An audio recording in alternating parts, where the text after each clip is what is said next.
ராஜ்யசபா தேர்தலில் அதிமுகவுக்கு ஆதரவு கொடுக்க வேண்டுமா என்பது குறித்து பாஜக தேசிய தலைமைதான் முடிவு செய்யும் என்று மாநில பாஜக தலைவர் நயினார் நாகேந்திரன் தெரிவித்திருக்கிறார்.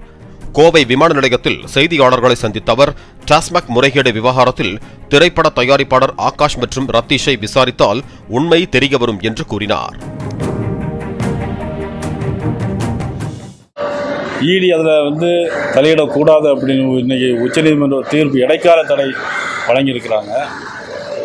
அதில் சம்பந்தப்பட்ட துணை முதலமைச்சருடைய நண்பர்களாக இருக்கக்கூடிய ரித்தீஷ் மற்றும் ஆகாஷ் அவர்களை விசாரித்தால் தெரியும் என்று இடி ஏற்கனவே சம்மந்தப்பட்டு ஆகாஷும் ரித்தீஷும் லண்டனுக்கு போயிட்டாங்க அப்படின்னு சொல்கிறாங்க. ஆனால் சில பேர் இங்கேயே இருக்கிறதாகவும் சொல்கிறாங்க. ஆனால் இடி அதை தலையிடக்கூடாதுன்னு இன்றைக்கி இடைக்கால தடை வாங்கியிருக்கிறாங்க. மதிப்புக்குரிய துணை முதலமைச்சர் உதயநிதி ஸ்டாலின் அவர்கள் நாங்கள் மோடிக்கும் பயப்பட மாட்டோம், ஈடிக்கும் பயப்பட மாட்டோம்னு சொல்லியிருக்கிறாங்க.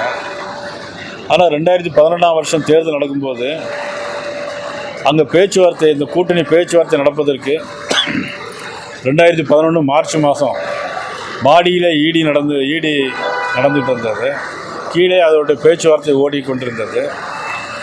ஆனால் அன்னைக்கு மட்டும் ஈடிக்கு பயந்து தான் பேச்சுவார்த்தை முடித்தார்களா தெரியல.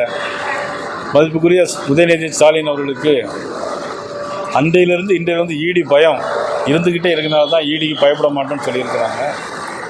அப்போ ஏன் ரித்தீஷ் அவர்களும் ஆகாஷ் அவர்களும் வெளிநாட்டுக்கு பயந்து போக வேண்டிய அவசியம் என்ன? இதெல்லாம் நீங்கள் தான், ஊடகங்கள் தான் அதை பற்றி கேட்கணும். இப்போ ராஜ்யசபா சீட்டு எலெக்ஷன் நடக்குது, பாஜகவுடைய நிலைப்பாடு என்னவா இருக்கும் போது அண்ணாமலை அவர்களுக்கு சீட்டு கேட்டு அவர் மினிஸ்டர் ஆக்கிடுவாங்கன்னு ஒரு பரவலான ஒரு கருத்து போகுது. நீங்கள் அதிமுகவில் அண்ணாமலை சீட்டு கேட்பீங்களா? அதாவது இந்த ராஜ்யசபா தேர்தல் கூட்டணி இதையெல்லாம் பார்த்தீங்கன்னா தனிப்பட்ட முறையில் நான் சொல்ல முடியாது. இது உங்களுடைய தலைமை முடிவு செய்யும். பிளே ஸ்டோர் மற்றும் ஆப் ஸ்டோரில் இருந்து பாலிமர் செயலியை QR கோடு மூலம் பதிவிறக்கம் செய்யுங்கள். செய்திகளை உடனுக்குடன் பெறுங்கள்.